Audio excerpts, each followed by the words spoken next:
મતદાર જાગૃતિ અંતર્ગત જન શિક્ષણ સંસ્થાન ભરૂચ દ્વારા વિવિધ જનજાગૃતિ કાર્યક્રમોની પૂર્ણાહુતિ કરાયેલ। ભરૂચ જિલ્લામાં વહીવટી તંત્રના માર્ગદર્શન હેઠળ જેએસએસ ભરૂચ દ્વારા જિલ્લા શિક્ષણ અધિકારી સંકલનમાં રહી વિવિધ જગ્યાએ એટલે જુદા જુદા સ્થળોએ વિવિધ કાર્યક્રમો યોજવામાં આવી રહ્યા છે। કાર્યક્રમમાં જુદી જુદી સ્પર્ધાઓમાં ભાગ લેનારા તાલીમાર્થીઓને પૂર્ણાહુતિના દિવસે જિલ્લા શિક્ષણ અધિકારી સ્વાતિ રાઓલ, નિયામક ઝૈનુલ સૈયદ તથા કાકાબા હોસ્પિટલ ટ્રસ્ટના શ્રીમતી વીણાબેન ચાપાનેરી અને અન્ય મહાનુભાવોના હસ્તે ટ્રોફી અને પ્રમાણપત્ર પણ આપવામાં આવશે।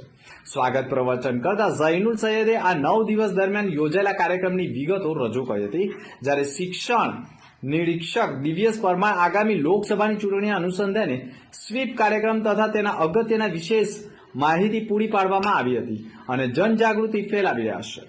આજે જન શિક્ષણ સેવા સંસ્થાનમાં સ્વીપ મતદાન જાગૃતિ કાર્યક્રમ અંતર્ગત ઇનામ વિતરણ સંદર્ભે આવવાનું થયું।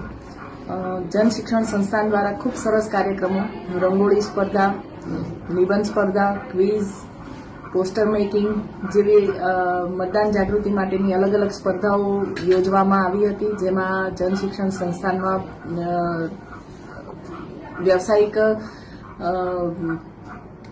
વ્યવસાયિક શિક્ષણ લેતી મહિલાઓ અને દીકરીઓએ ખૂબ સરસ પ્રદાન આપ્યું છે એમનું, અને એ લોકોના ઇનામ વિતરણ પણ આજે કરવામાં આવ્યું છે। જન શિક્ષણ સંસ્થાને અમને જે સ્વીપ પ્રવૃત્તિમાં સહકાર આપ્યો એ બદલ જન શિક્ષણ સંસ્થાનો હું આભાર માનું છું, જૈનુલભાઈનો આભાર માનું છું।